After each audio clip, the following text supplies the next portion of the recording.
Breaking news है कश्मीर में अवां सां शेयर कयूं पिया। कश्मीर में खुराक खाते के मलदारन खां कणिक ज़ख़ीरो कंदड़नि जे गोदामनि ते छापा हया विया आहिनि। DFC जी अॻवाणी में छापा हणी कणिक जूं 50,000 बोरियूं हथ करे 30 गोदामनि खे सील कयो वियो आहे। अहम ख़बर खां अवांखे आगाह कयूं पिया।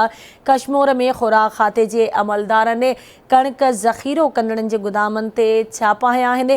DFC जी अॻवाणी में छापा हणी कणिक जूं 50,000 बोरियूं हथ करे 30 गोदामनि खे सील कयो वियो आहे।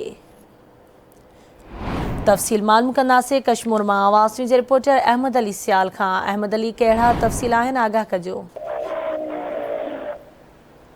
जी बिल्कुल, कश्मीर में खुराक खाते जी कणिक ज़ख़ीरो कंदड़ खिलाफ़ कार्रवाई DSP कोड ख़ातिम हुसैन सर जी अॻवानी में मुख़्तलिफ़ हंधनि ते छापा हया विया, जंहिंमें 50,000 कणिक जूं बोरियूं हथ कयूं वयूं। 30 खां वधीक गोदामनि ते जेको आहे सील कयो वियो आहे। DSP कोड जेको इंस्पेक्टर ख़ातिम हुसैन सर ऐं रांधव मलिक जी अॻवानी में राइस पंहिंजो मिल मुर्शिद मिल ऐं दूल्हा दरवेश सेवणी राइस मिल ते छापा दौरान जेको आहे न अमलदारनि वटि 50,000 कणिक जूं बोरियूं जेको हथ करे वरितियूं आहिनि। कश्मीर जी मीडिया सां ॻाल्हाईंदे चयो त 8,59,000 कणिक जो जेको मिलियल टारगेट आहे पूरो न थी सघियो आहे। जेको कश्मीर जा हिंदू वापारी लखे मण बोरियूं जेके आहिनि पंहिंजो ज़ख़ीरो करे वरितियूं आहिनि। जी हिंदू वापारियुनि खां गोदामनि ते छापा हणी जेके खुराक जा मिनिस्टर आहे शिकायत कनि था त असां ज़ख़ीरो थियल कणिक न वरिती वई आहे। जेकॾहिं कणिक नथा वठूं त टारगेट पूरो नथो थी सघे। कश्मीर जे मुख़्तलिफ़ ज़िलनि तां आयल कणिक सरकारी अॻिते जेको आहे code DSP Kashmir food centre ते मुक़ररु कयो वेंदो ऐं उन्हनि खे जेके गवर्नमेंट थ्रू जेके बिल ॾिना वेंदा। जी